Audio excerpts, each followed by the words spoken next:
framework is used to limit out AFs that do not defend federal action. So that means any AF that doesn't have a plan text, maybe it is performative, and ones that don't defend fiated hypothetical government action. This is an off-case position that you run against those AFs. It is important to understand argument and the skills that we gain from debate to run framework, because our main argument is going to be that their AF is outside of the resolution, and that hurts either education, fairness, legal skills, whatever your standards are. The central question of framework is, why is debate good? Why does it matter that we have guidelines and rules that we sort of follow in debate? Things like speech times and side placements. Why do we have those things? What makes debate unique? Convergence of research and competition. So in order to be good at debate, especially open debate, you need to do research, right? You need to make sure you have your AFs prepped out, you have blocks, you have the most recent articles, all of that stuff. But the competition portion of debate is why it's unique, right? It's not just like a research paper for school where you just do the research and you're done. You do the research and then you apply it in a competitive space, and it's those skills that framework is arguing are good and need to be preserved. Impacts fall between two poles. Some focus on research and others focus on competition. Some are right in the middle, so it's important to understand both of those two things, because that's sort of the spectrum of your impacts, if you will, otherwise known as standards, when you're running framework. Do we have any questions so far? I forgot to say this, but if you have any questions, just raise your hand, interrupt me, because I want to make sure everybody gets it. So the impacts or the standards.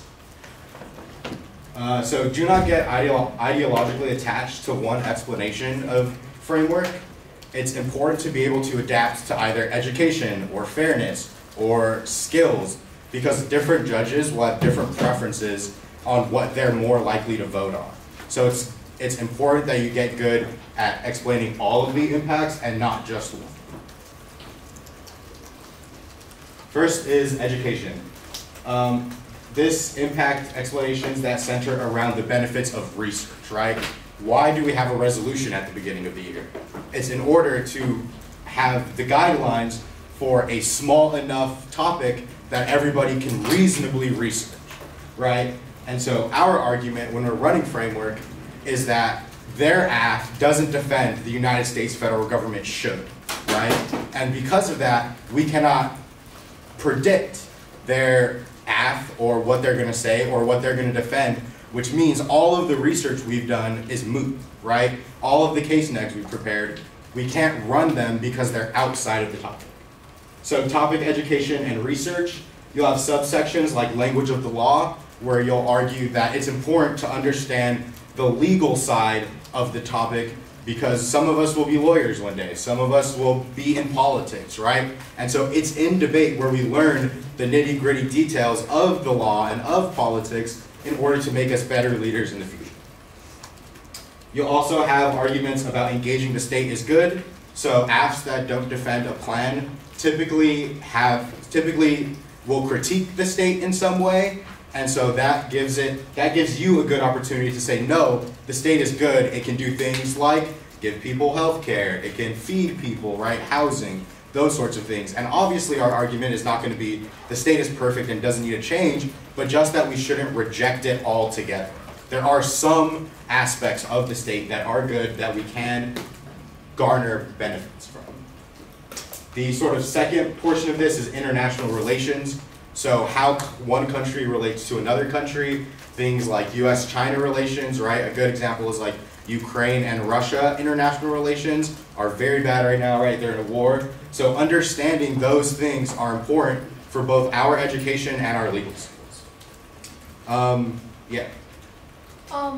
Okay, so I was just wondering, because we've been talking about like sort of like capitalism a lot, right? Like in like the systems of power, right, in place, right? And I don't know if it was, okay, but I think, yeah, we were talking about this idea of like, to like get rid of like some of like the things that cause like violence onto like different people, right? Like we would have to dismantle like the system altogether, right? Like, and bringing that idea into like not only like what you're debating, but like the debate itself. Like, how do you like respond to that? Like when someone's like saying that against like your framework argument. So usually when you're debating KF, the app will almost always say that the state is bad. And so that's why you should research some reasons why the state is good. These cards definitely exist out there. If you go on Open Evidence, their framework files will have some cards that could get you started. But you're definitely going to want some state good cards that just defend using the state but admits that it's not perfect, because you'll obviously never win that. Did that answer your question? Or? Yes. So it's just about doing the research and finding those pieces. Okay. Is there any other questions? Cool. Okay. Weaknesses. So education has a weak internal link. What does that mean? Like, we switch sides, right? So that means when we're on the negative, we're going to be forced to, or we're allowed to say these things anyway, right? i.e., any critiques of like capitalism on the app, you're going to say, you can always say that on the other side, right? You can always switch sides and say that capitalism is bad on the negative and then defend state action on the affirmative. 2, how do debaters solve existential threats or make demands on the government effectively? So this is something that the AF will say, right? Is like, not all of us are going to be lawyers, not all of us are going to be politicians, but even if we are, how does debaters right now understanding this stuff impact the law, right? And so that's a question we need to grapple with, because our argument is going to be that debaters do have particular influences in politics and in the law. And they're going to say, they do, but it's probably super limited and doesn't matter that much. That's why we're going to want to talk about things like nonprofits, volunteer work, right? A lot of debaters are engaged in that type of activity, and if they also have a good understanding of the law, it makes them more effective advocates when they go into those spaces. That's going to be our argument for freedom, or for education when we're running freedom. Another issue with education when you're negative is it is very weak to the impact turn. So what does that mean? It just means that they're going to say the kind of education, the legal education that we produce is bad. We should instead focus on other types of education. They're going to say whatever their app is, whether it is like an Afro-pessimism app, a settler colonial app, a capitalist critique app. Whatever they're going to say that's the type of education we can have, because your type of education reproduces the systems that we're critiquing. Does that make sense? Okay. Wait, can you repeat that last sentence? Yeah, so the AF will say your type of education recreates the impacts that we're critiquing, right? So if they're like a capitalism critique on the AF, they're going to say that capitalism is bad, right? And that focusing on the United States federal government reproduces the kind of education that is bad and that is capitalist, right? Because our argument is that they should have to defend the resolution. That's our central argument. That's one of the reasons why framework is sort of like criticized a lot, right? Right, yeah. What are your thoughts on that? I personally do not like framework. Just to be honest, I think that debaters should have to cut links for chaos. I think that that's part of what we sign up to do. We sign up to engage with other people's hard work and their efforts. But this was the lecture I was assigned, so. Wait, so why do you think people still run like framework? Because like I feel like there's a lot of like arguments, right, that can be like placed onto framework. Yeah. Right. So that's very true. I think that a lot of places that aren't LAMDL are super caught up in ideology, and they have this particular vision of debate that says that debate should look like this. And they're sort of stuck in like this echo chamber of it should be like this. Because LAMDL, thankfully, is very critiquey, right? Everybody runs critiques. It's a very big thing. Policy debate, not a lot of people do. And so when you go out to like the national circuit or to college and you see how other institutions are ran, you really see how framework is still a thing, if that makes sense. Mm-hmm. So like, we go to invitationals, there's going to be like a lot of judges that are like very adamant like about this type of like, yeah, okay. And that's why prep is so important, because you want to know before you get to those tournaments if you're going to run a framework or if you're going to run a critique. And make sure you always do your prefs. Prefs are super important. When you go to invitationals, you could prefer judges in like a ranked order. So you're going to want to prefer judges that don't like framework and that like critiques. Or if you want to run framework, you want to pref judges that do like framework and don't like critiques. Whatever, right? Wait, also, yeah. Do you think it's beneficial for like debate, like as a I don't know, as an activity to continue to use like framework as like a system of like argumentation, I guess? That's a good question. I think that there are definitely skills you do garner from having framework debates, but I don't think that they aren't any skills you couldn't garner from a normal T debate or a normal disad debate if you're having an impact turn debate. And so I think that there is value in it, but it isn't value that can't be found in other places in debate. Yeah. Because when I think framework, I think like it's kind of like lazy, right? Like it's very lazy like, because schools make one file and then that file could be ran for years after that. And it doesn't force them to engage with the app, right? Yeah, and that's why I was saying like before, like do you think it's like beneficial for people to continue to like run like framework? Yeah. It's like preventing you from like, you know, like broadening like your research skills, right? Exactly. Yeah. I think it's messy. Yep. What's up? I was just thinking, what's the point of the topic? That's a good question, right? And that's what people who like framework say is like, then why do we have a topic if people can say whatever they want? And that's a debate that's like very lively and very much happening in the community right now.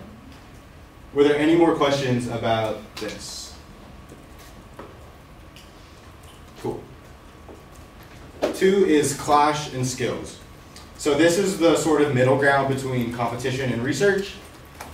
Debate's competitive structure creates incentives for debaters to win, right? We all do debate for a reason. Most people do it because they want to win, right? These incentives can be challenged in good or bad ways. Framework teams will say, when we're running framework, we want to say that because the app is outside of the topic, it means that we can't clash with them, right? We don't have anything prepared in our tub to answer them. And so our argument is that that worsens our debate skills because we aren't getting in these rigorous, mind-challenging debates with these teams because we have nothing to say, because they're outside of the topic. The app challenges them by saying that, you know, exactly what I just said. And then the neg will challenge them by saying, we create different kind of skills, right? That makes debaters refine arguments over, or sort of the competitive and clash portion of our argument will be that wanting to win, that competition, forces debaters to refine arguments over the season. They rewrite blocks, they do new research. All of that is good because those are where we gain our skills from. They also search for the truth in an argument, right? If you're spending 10 hours cutting a disad file, you're going to get really deep on that disad and find out whether it's actually true or not, or if it's just some disad that you're going to run in debate. So things you'll hear, things you should be saying if you're going to run clash as one of your impacts to framework are advocacy skills. Those are important, right? How we talk, how we clash with opposing ideas. Self-reflexivity, right? Realizing when we're wrong, when we're on the wrong side of the argument is important for advocates. Critical thinking, right? Is this a good argument? Should it be refined? How can I refine it? And information processing. So just doing the actual research, right? And our main argument is going to be that because that app is outside of the bounds of the topic, we don't get to access any of those things because that's not where we're doing our research. We're doing our research on the topic. You're doing your research over here on this other place that isn't the United States federal government. Make sense? Everybody good? Cool. Weaknesses. The internal link is better than education, but not as strong as I think fairness would be. None of the skills developed in debate are unique to this forum, right? So if you want to talk about public speaking, there are hundreds of other types of activities that you can do public speaking. Research isn't unique to debate. You'll have to do research in high school and in college, right? So those are some things that the negatives will say. The impact turn is sort of strong. So skills are content neutral, right? It doesn't matter what we research. If we are researching it, that's probably a good thing. Fairness. When you are negative running this argument, you will want to sort of delineate that it isn't framework, it's TUSFG, because framework has a very negative connotation, and it just, people don't like it, so it is TUSFG. Competition structures of debate makes fairness intrinsically valuable, right? The way we depend on judges to adjudicate the debate fairly. If they really like somebody on one team, it wouldn't matter what the arguments were, because they would always vote for that person on that team, right? So our argument is that it is unfair for them to be outside of the bounds of the resolution, because we're expecting to have a debate about the resolution. And so our argument becomes that they make debate unfair for the negative, because we can't participate the same way they can, we don't have any answers to their things, that sort of argument. They rely on technical adjudication, right? Just said all of that. They use perms to refute non-competitive advocacies, right? If a counterplan isn't competitive, that's why we have a permutation, so that we can so that negative teams can't just say, counterplan, eliminate world hunger, and then they win the debate because they outweigh on magnitude every time. Yeah, it turns the AF's offense, because a lot of, Afro-pessimist AFs, settler colonial AFs will say that the structure of the United States federal government, whiteness, whatever, is unfair, right? It is racist, it is unfair, whatever. So if we're winning that they create a model of debate that is also unfair, it turns those impacts, right? Because they don't necessarily solve fairness, they create a new form of unfairness in the debate space for the negative. We're going to get through this. Okay. The counterinterp. So when you are negative, the affirmative will make a counterinterp in the 2AC. That will be gone over a little bit more in the next presentation. Very often, affirmative teams running KAFs will not redefine the words in the resolution like the 1NC will, because it is essentially a topicality shell, but that doesn't mean they don't have a counterinterpretation. Just because they didn't define the words doesn't mean they don't have a counterinterpretation. So what I find helpful is during 2AC process to ask them for the text of the counterinterpretation. And so it makes sure that one, you don't drop the counterinterpretation, and two, you know exactly what it is so that you can answer it properly. So counterinterp variants, it's difficult to sort of categorize them effectively, but this was sort of my attempt. A very common one is we the people. So this is for chaos that do redefine the words. They redefine the words the United States federal government as we the people, thus being the people in the room. So they meet that interpretation, right? Or it is their counterinterpretation of the resolution. Some teams will say that the resolution should be a discussion of the topic. So because students can't actually do anything, we should discuss the topic. Some teams will say only debaters of X identity aren't obligated to be topical. That's another variant that is pretty common. And some will say your interpretation plus our AF. So literally just the resolution plus whatever their AF is. Your argument is going to be that that still, makes it unfair. That's still, it's self-serving, right? It's self-serving to be like your inter plus our AF. And then some teams will just have no limit on the topic. So AF teams could say literally anything. And then obviously that's going to link to all of our impacts about clash and fairness, yada yada. So answering the counterinterpretation. First is the limits explanation. What word in the resolution does their counterinterpret violate, right? So their counterinterpretation, why isn't it your interpretation? You need to find that out so that you can say, no, they still explode limits, i.e. they still make the topic limit much bigger because they don't meet this word in the resolution. The mechanism, right? So is it the USFG doing it? Is it the courts? Is it Congress? If it's not those things and it's like groups of people or it's the people in the room, then they definitely expand those limits because the resolution isn't about the people in the room, it's about the United States federal government. The object, right? This is old, so it's not NATO anymore, obviously. But the object of the resolution. All of these have a lot of implications for limits, because you're going to want to say that every time their counterinterpretation doesn't match the resolution, that is an example of them expanding limits. Them making the topic bigger, thus less educational, less clashful, or more. The TVA and read it on the neg. These are tricky arguments that probably aren't going to outright win you the debate, but if you're winning them, it is going to be a big push on the judge's back. A TVA stands for the topical version of the AF. So let's say we have an example of an AF that is a violent revolution against the United States and redistributes its money to everyone, right, to whoever. A topical version of that AF would be the United States federal government should abolish itself and should abolish itself after redistributing its resources, right? Something like that. And that is actually super untopical too, but AF teams aren't good enough to call you out on that, so it's never happened to me.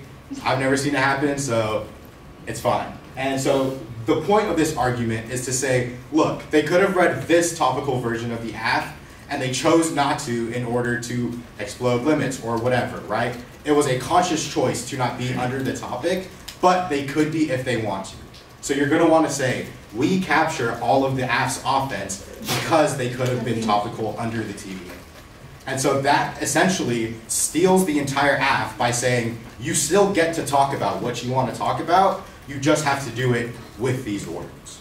And that's probably going to link you to some diss ads and stuff, but you're going to answer those on the line. Read it on the neg, right? This is the sort of switch side debate thing I was talking about earlier in the presentation. Read it on the neg essentially means that they should take their AF and read it on the neg as a critique of the topic, right? Because that is usually what KAFs do. And so if they get to read their AF 50% of the time, that should be sufficient to garner whatever conversation or skills they're trying to garner. And so if we're able to win either of those arguments on the flow, it's going to help us out a lot more because both of these arguments capture the AF's offense. Are there any questions about that?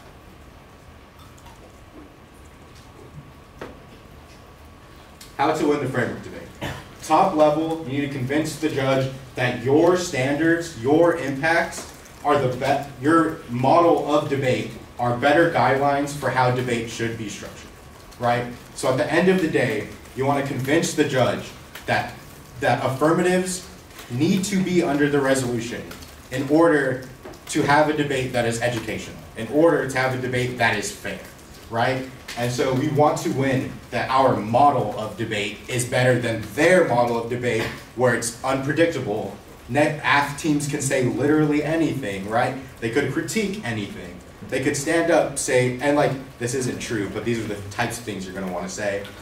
They could stand up, say racism bad, and then sit down and leave no position for the negative, right? And so our argument is that, yes, our model of debate isn't perfect. It's not it isn't as good as it could be, but it is a better model of debate than letting the AF say anything. Any questions? Yeah. Wait, what is switch side?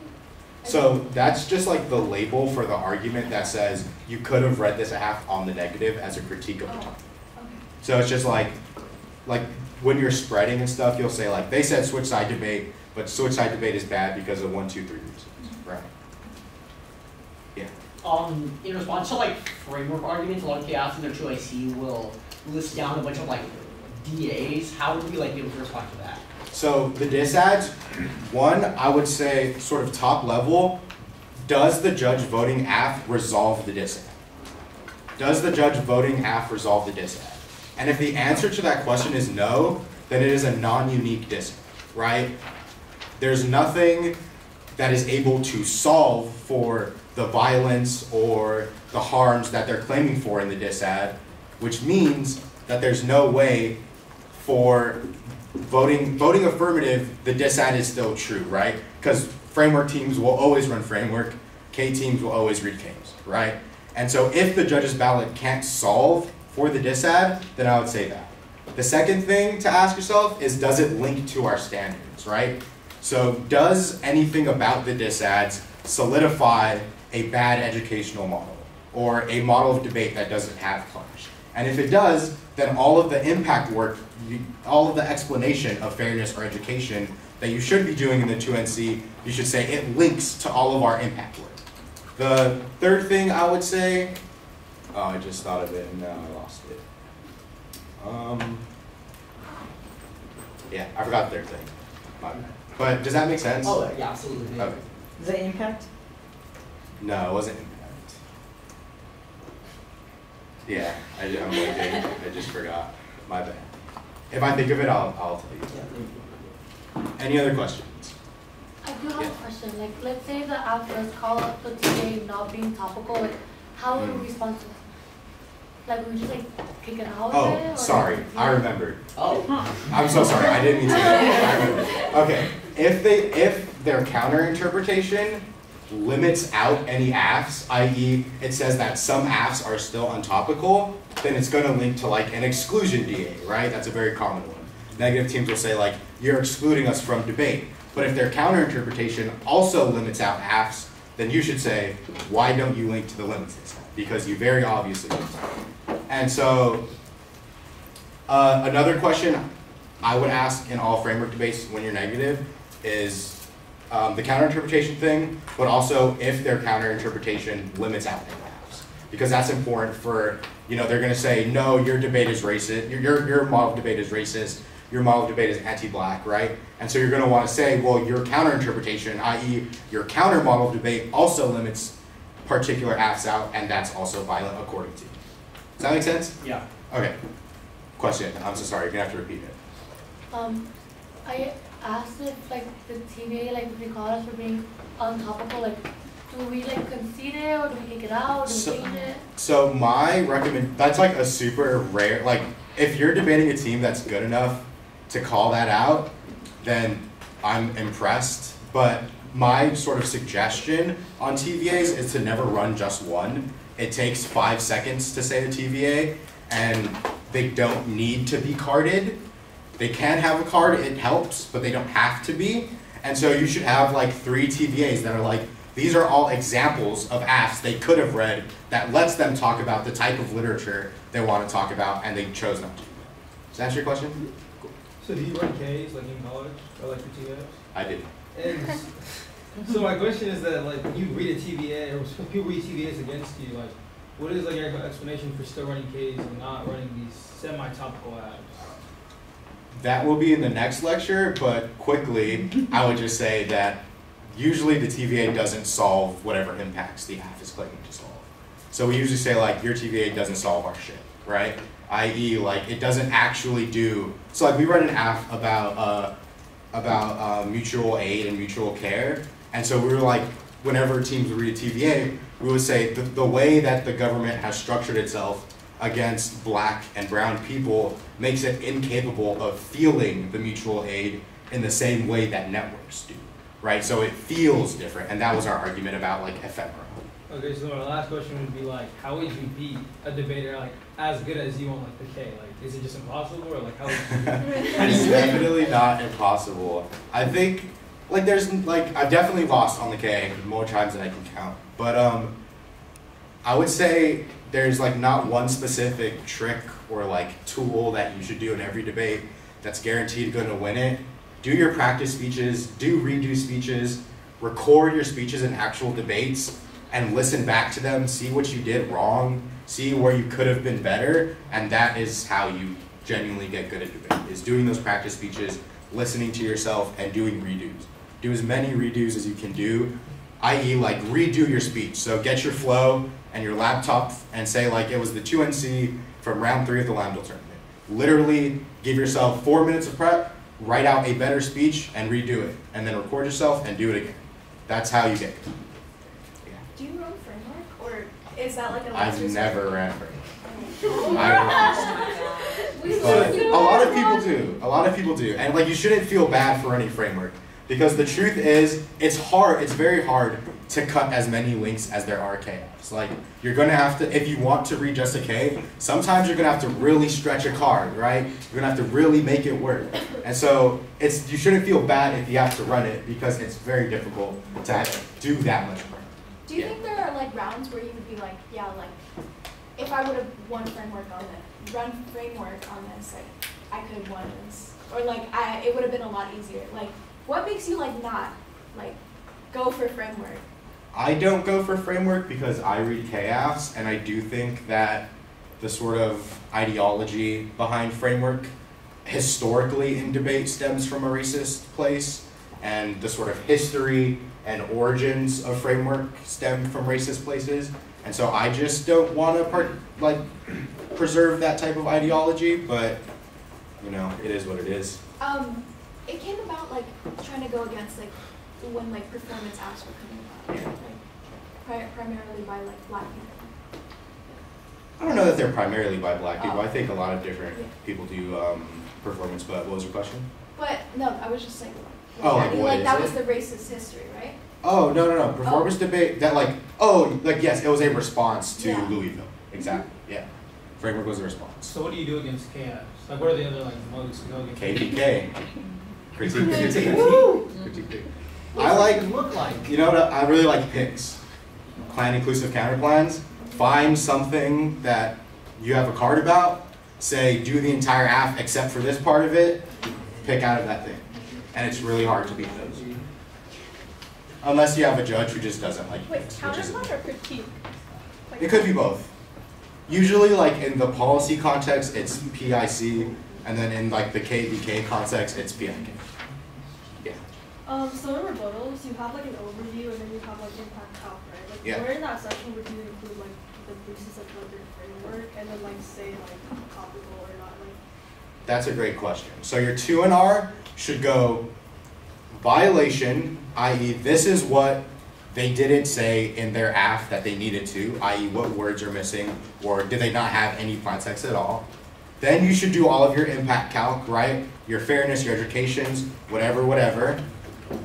Or sorry, before you do that, extend your definitions quickly, because most of the time K-teams aren't going to respond to that.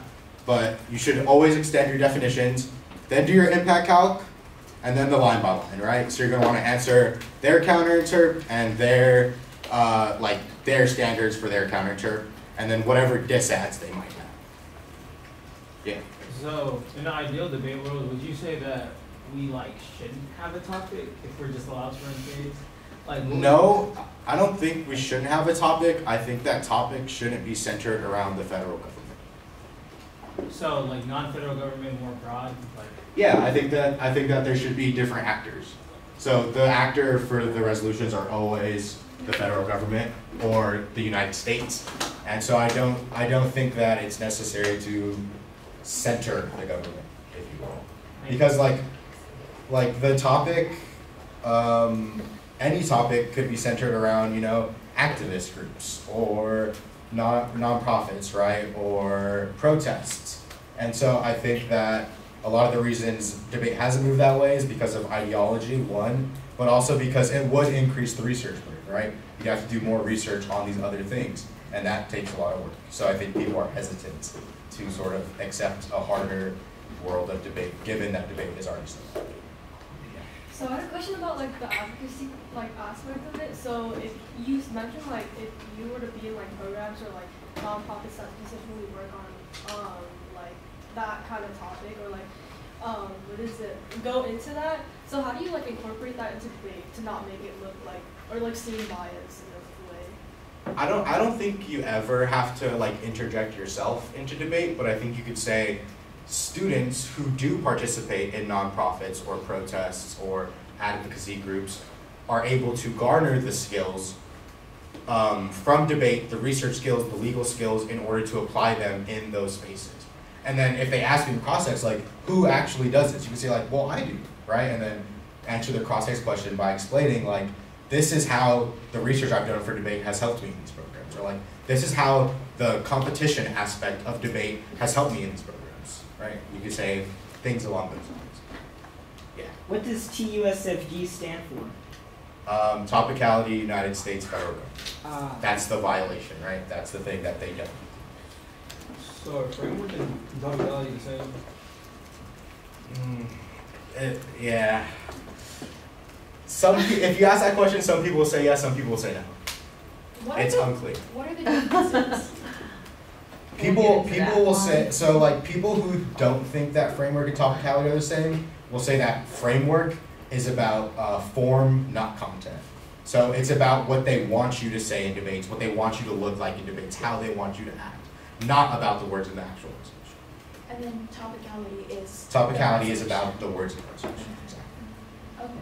About the words in, huh? You said about the words in, I didn't hear the last. In the resolution. Okay. The topicality. Yeah. If you have a counter interpretation, how do you avoid them linking you to a DA? What do you mean? Like, if you said if it's too limiting, then it's like exclusion, and then if it's like too broad, then it's like limit. Okay, so yeah, here I got you. Let me go back to that. So let's say their counter interpretation is your interpretation plus our half. Oh, you can't see it. It's okay, you don't need to. Let's say their counter interpretation is your inter plus our half, and then they read an exclusion disad that says you limiting us out of debate is violent because it means our voices don't have a place in this space. You're going to say you link to your own disad because your counter interpretation, i.e. your model of debate, still limits out every other KF because it's still our interpretation plus your half, not plus all the other KFs. So you also link to exclusion because you exclude all of those other KFs. Did that answer your question? Yeah. Okay. Any other questions? Awesome.